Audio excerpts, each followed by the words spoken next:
go on to the next probe. I'll steal this off you. Yeah. And I'll take this away.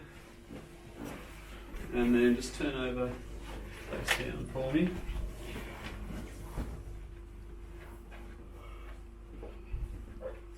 Okay, Belle, I'll just pop that into your hand. Oh, yeah. Okay. So I'm just going to pull this down a little bit, okay? Yep. So starting right around L5 region, I'll go left and right sides, and I'll do 6. 1, 2, 3, 4, 5, and 6. And you're okay here. There's no burning. no burning. No. All good. All good. This one as well, I should be wearing safety goggles. Again, so long as I don't pull it up and look at it, it's okay. I can see a little bit of a red ring around here, but that's all right. I'm just making sure not to look at it. The patient's perfectly safe because she's got her face down. She's not looking at it. And you know, as you might have seen in the one before, where I was using the pen-like probe, you know, she's on her back. She's not exactly lifting her neck up, looking exactly where it is. So, in my view, it's safe. But yes, in good practice, you should wear safety goggles. So after this one, we'll do 4 more. Okay, so we've finished the lasering on her, and now we're going to adjust her. So we're going to start by checking her leg length. Obviously, with a hip flexor issue, I want to make sure that her pelvis isn't grossly sort of twisted and out of alignment. So I'm just going to pull the slack out of her body here, and then measure up the leg length here. So it's subtle, but you can see that the right leg is a little shorter than the left. Okay, so I'm going to put a block under her left ASIS, and about level with the greater trochanter of the right hip, I'm going to slide this block underneath her here.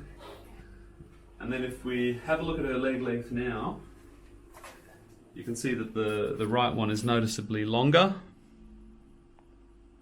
because I have positioned the blocks in such a way that it rotates the right ilium into extension and the left ilium into flexion. So we're trying to pull the left leg up and push the right one down.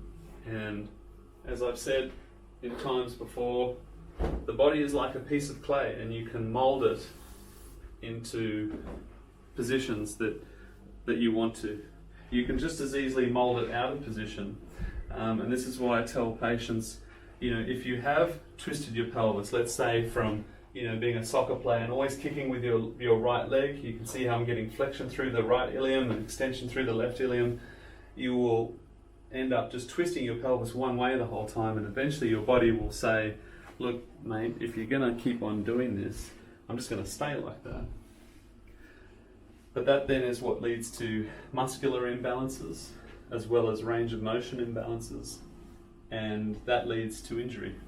So we want to stop that before it gets that way. And this is why I feel that everybody under the face of the sun should get adjusted at least every 2 months, because easily within 6 to 8 weeks, everybody, regardless of how good you are to your body or how negligent you are, you'll bang yourself up, you'll get out of whack, and things won't sit symmetrically. So it's always good to have somebody looking out for you in that way.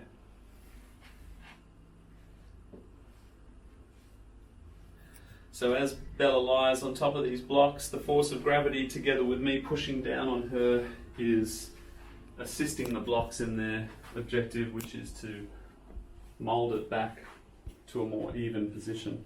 And in a moment we'll take the blocks out and we'll see just how even her legs are. I feel a bit stiff in here, Belle. You're a bit of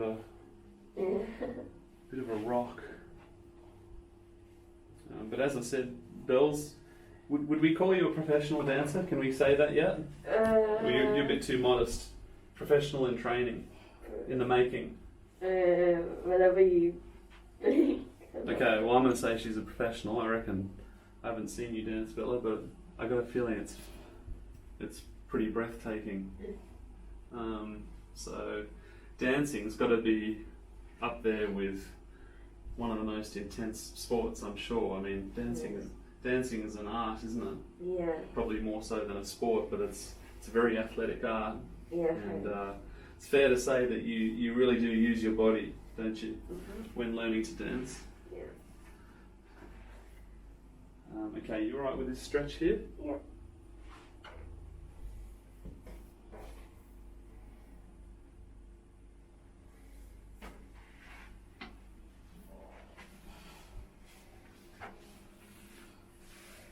Okay, so I'm going to take these blocks away. Yeah. I'm not going to show you the leg length just yet. Just want to do a few moves around her pelvis. So, again, being quite athletic, Bella has quite a pronounced lumbar lordosis. So, but usually people who have a pronounced lumbar lordosis, that is an increased curve in the lower back, or let's say not increased but pronounced. It's usually present in athletes because this is the athletic position when they're sort of waiting or ready to mark or sprint or whatever. So I grab the sacrum and I'll sort of rock on it from superior to inferior. And yeah, is that uncomfortable at all? Is that painful? No?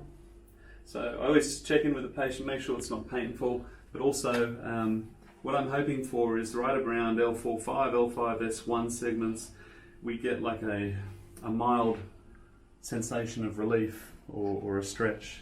I'm basically using the sacrum as a lever to unbend the spine. And I'll just sort of mobilize the right SI and the left SI. I always look down here to see how much wiggle I get in the foot.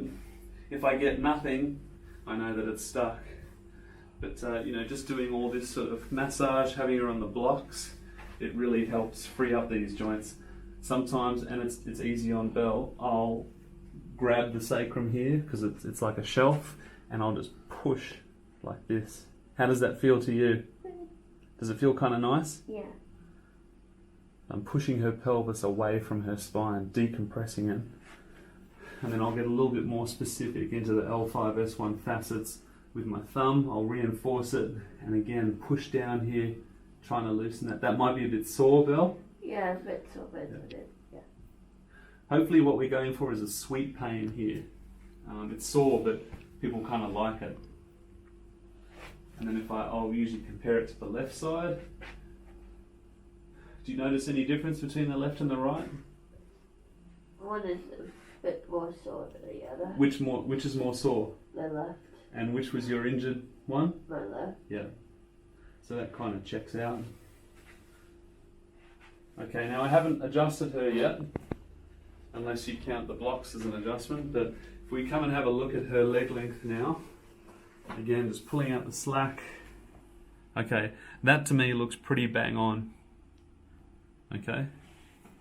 And agreed, it's not the most scientific measurement that we've done here. It's not scientific at all. It's just a very subjective test, but when you've done it on so many people and also on the same person so many times, honestly, near enough is good enough, because she's going to go back out there and dance and probably just make it all skew again, and that's okay. But what we want to know is that it at least had the ability to move back to a more neutral position. That implies that movement is still achievable at these sacroiliac joints. Come the day when I put her on the blocks, push and prod on her, do all these mobilizations, take them away, and realize that they're still uneven, that's when we start to worry, because that would imply that the joint has maybe even fused or is just really, really stuck. But I mean, Belle, you're pretty young, so we weren't really worried about that. So we're going to adjust your pelvis now. I'll get you to lie on your left side, facing me on this side of the room, in case you don't know what your left is, like everybody else who comes here. Okay. Alright. So you might want to get a view from over here. Okay. The dancers are usually really flexible, so I don't love adjusting them, because it might seem that they don't need it, but there is a stuck spot in here. So I have to take all the slack out of her flexible body to get to this really tight bit. Breathe in for me. Breathe out. Got it. That was pretty good. Okay, flip on the other side here. Okay, bend in here. I reckon that was probably one of the best ones we've done on you, actually. That moves really well. Okay.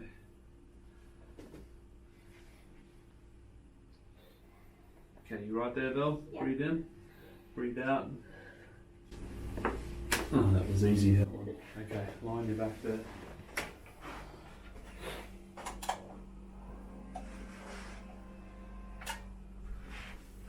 Okay, so, in my opinion, so far we've done a pretty comprehensive treatment of her left hip flexor issue.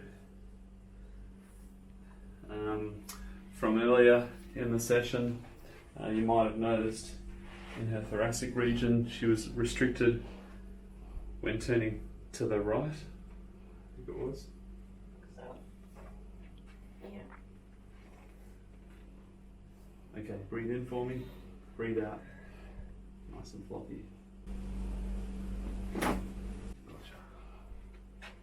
That was good too. Okay, now we're going to flip to your neck. So I'm just going to steal this pillow from you. I know you didn't come here for neck issues, but we always look at the body holistically. So we're just going to try and give you a tune-up from head to toe, so to speak. Just slide up an inch towards me there. That's it. Everything's connected, so I find it very difficult to address only the problem area, because in everybody's spine, no region is completely perfect. There's always going to be something that you can find in other parts of their bodies that could do with a little bit of attention.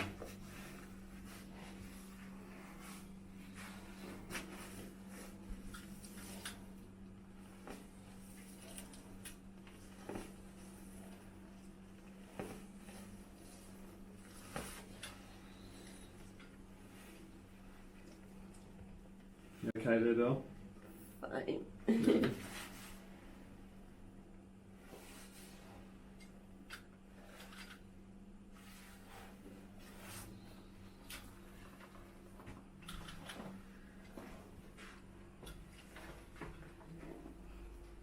Bit sore here, eh? Yeah. Okay.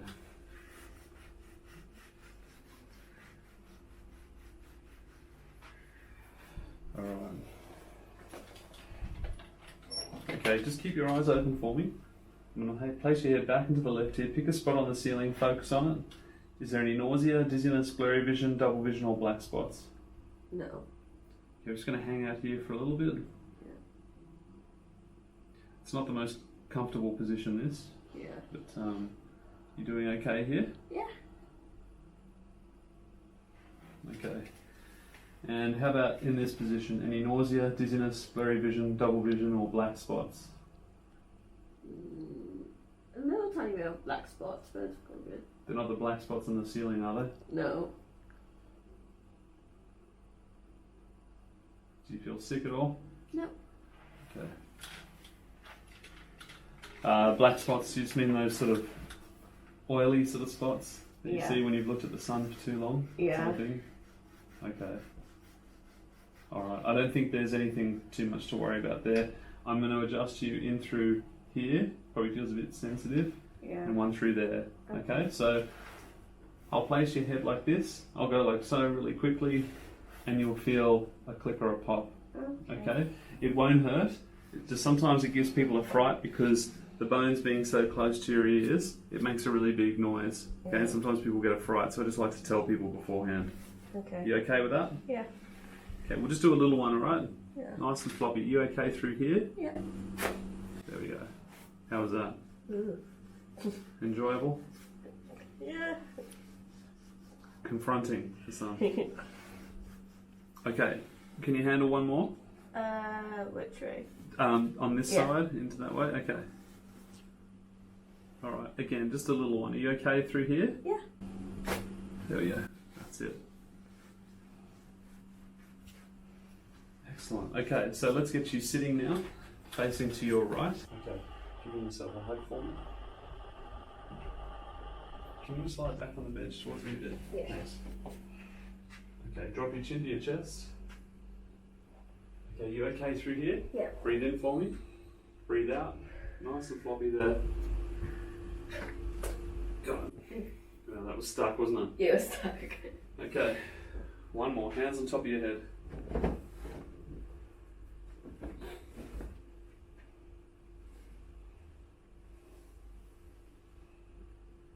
Okay, your hands on top of mine. Bring your elbows together.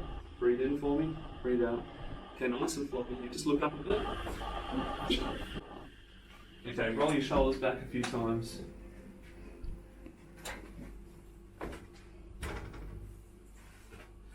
Okay, might be hard for you to see on the camera here, but let's get you to turn to the right as far as you can and to the left. So look, I've got the best perspective on this one, but I reckon that's 50% better. Can you tell the difference when you turn your head to the right and to the left? Yeah. It feels more free? Very free. Okay, and then hands like this, twisting to the right for me. Yeah, I still feel like you are a bit restricted turning to the right, and Yeah. This is why I think it's good for you to go for a walk 5-10 minutes afterwards. Yeah. To help you integrate the changes and consolidate what we've done in here. Yeah. So come and stand facing the mirror. I'm pretty hard on myself. I don't like to tell you that there's a change when there really isn't, and I can't see much of a change when you twist to the right. That's why I say do go for a walk after this, because it may well improve throughout the day over the next couple of hours. Okay, so bending forward as far as you can, trying to touch your toes and back up. So left sacroiliac joint is moving better now. Just if you can raise your knees one at a time towards your chest. At the start you said your left one felt stiffer. Yeah. Does it feel looser now? Yeah. Okay. Well, if you're at home watching this, please give Bella a round of applause. Many more to come for you, I think. There you go. Thank you. All done, Skip. Thanks for watching. Please subscribe to my YouTube channel. Yeah, thanks mate. Good on you.